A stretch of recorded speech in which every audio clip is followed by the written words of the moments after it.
The hottest places on earth, like India, Thailand, Mexico, Ethiopia, Nigeria, you name it, they all eat some of the spiciest food.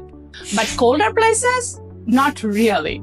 If anything, it should be the opposite, right? So how does it actually work? And you know what is more confusing? That chili peppers did not even exist in most of these places until a few hundred years ago. How did entire cuisines become built around them? One explanation you often hear is spicy food makes you sweat, so it cools you down. And yes, that is true. Capsaicin, the compound inside chili peppers, does trigger sweating. It also triggers dopamine. We will get to that later. You know, there is even a term for food-related sweating, gustatory sweating. But the effect is short.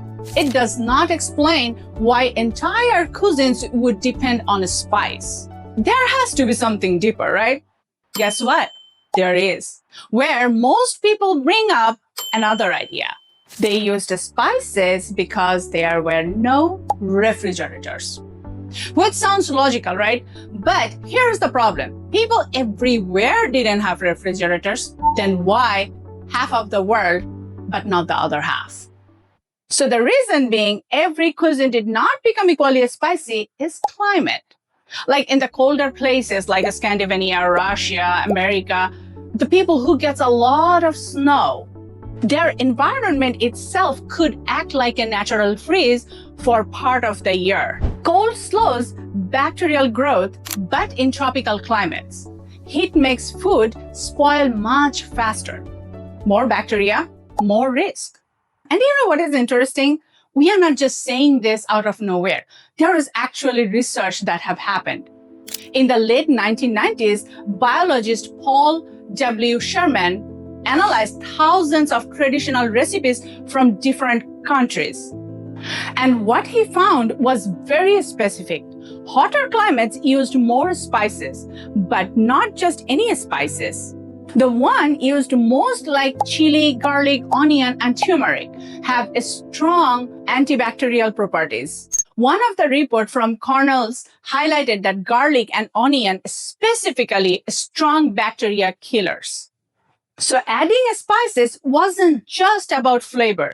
It helped kill or slow down harmful microbes. Our ancestors actually knew what they're doing. So now, if you connect those back together, no refrigeration plus hot climate does increase food spoilage. But spices weren't just a backup. They were an active solution. And over time, people who used more spices were less likely to get sick. So those food habits stayed. Not maybe because they just like suffering through it, but because it actually worked. And then something fascinating happened. The human brain adapted. Capsaicin, the compound in chili, technically it causes pain. Your body thinks something is very wrong. The burning sensation you feel, your pain receptors are genuinely firing. But when you eat a spice regularly, your brain starts rewiring that response. Your pain signal does not disappear, but your brain just stops treating it as a threat. And instead, it starts releasing dopamine. So what began as a survival mechanism became something your brain learned to crave. Something that literally burns your mouth, your body somehow trained itself to want it. And the craving passed down through generations until it became culture, until it became home.